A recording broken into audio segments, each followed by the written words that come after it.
चला तर आज मी तुमच्यासाठी घेऊन आलेले आहे स्पेशल शेवभाजीची रेसिपी। तर त्यासाठी एक मीडियम साईजचा मी कांदा घेतला, कट केला आणि त्याला गॅसवरती आता आपण छान भाजून घेणार आहे। त्यासाठी आपल्याला लागणार आहे खोबरं, लसूण आणि आलं। कढाईमध्ये तेल ॲड करायचं, लसूण, खोबरं आणि आलं छान भाजून घ्यायचं। त्यानंतर कांदा भाजल्यानंतर तेलामध्ये परत एकदा आपण भाजून घेऊ। त्यामध्ये मी ॲड केलं कढीपत्ता आणि निवडलेल्या कोथिंबीरचे काड्या, सर्व एकत्र करून मिक्सरमधनं बारीक करून घ्यायची।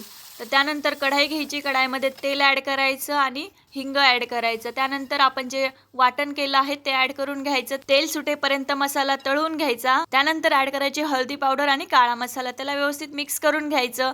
त्यानंतर गरम पाणी ॲड करायचं, मिक्स करून घ्यायचं एकदा। त्यानंतर ॲड करायचं चवीनुसार मीठ आणि फ्रेश कोथिंबीर। भाजीला आता आपण 5 मिनिट छान शिजवून घेऊ।